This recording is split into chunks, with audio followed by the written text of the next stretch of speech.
Worship God according to and only according to the governmentally sanctioned religion, right? Well, that won't work because we can easily see that this would violate our religious liberty protections as citizens of the United States. Let's try another. Don't sing or chant at religious services because, according to governmentally sanctioned science, this will potentially infect others with a deadly virus and not contribute to the saving of lives. Pause. Things seem a little trickier here. But wait, what if we apply the law of the land to the situation? What would that reveal for many of us? Well, in California, for example, it would reveal that the governor has directed that religious worship gatherings with singing or chanting must be banned in the name of public safety. And as good citizens, we wish to cooperate with the law of the land. So we conclude obeying the law of the land requires suspension of some religious and civil liberties, if a representative of the government has declared it necessary. Gotcha.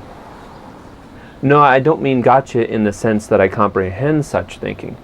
I mean to say that such thinking reveals an individual has drank the Kool-Aid and voluntarily surrendered their religious and civil liberties. The type of thinking that leads to submission in the face of tyranny has gotcha. How? Because such a person has failed to live according to the law of the land.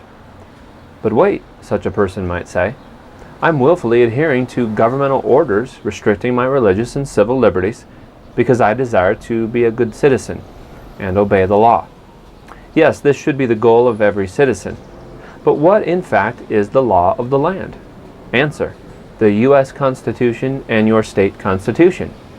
What created the office of President? The U.S. Constitution. How about Congress and the U.S. Supreme Court? The U.S. Constitution. How about the office of governor in your state? That would be your state constitution. How about your state representatives, senators, judges, and such? Say it with me: the Constitution. Maybe some words from John Marshall, the fourth Chief Justice of the U.S. Supreme Court, will help us. He said, quote, "The particular phraseology of the Constitution of the United States confirms and strengthens the principle, supposed to be essential to all written constitutions, that a law repugnant to the Constitution is void, and that courts, as well as other departments, are bound by that instrument." End quote.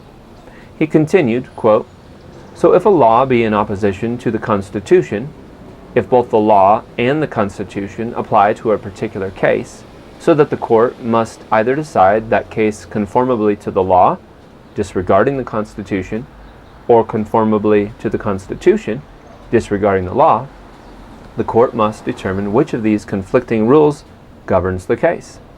If then the courts are to regard the Constitution, and the Constitution is superior to any ordinary act of the legislature, the Constitution and not such ordinary act must govern the case." End quote.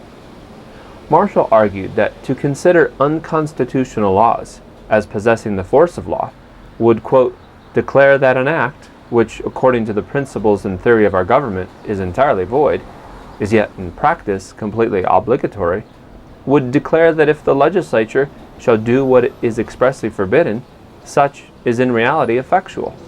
It would be giving to the legislature a practical and real omnipotence, with the same breath which professes to restrict their powers within narrow limits.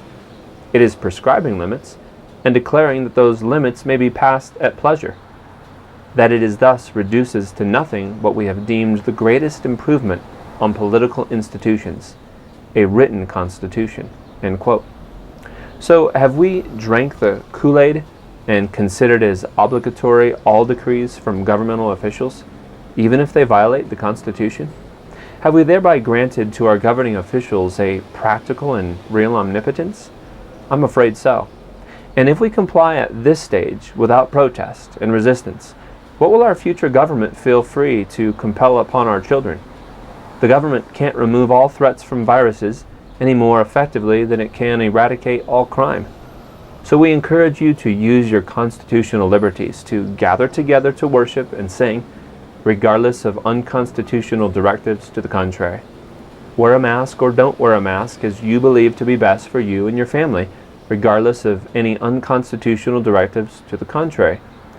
In light of what we now know about COVID-19 and the death rate associated with it, the government has no constitutional authority to restrict the movement of its citizens or their pursuit of happiness, or to coerce them to put something on their face or their children's faces.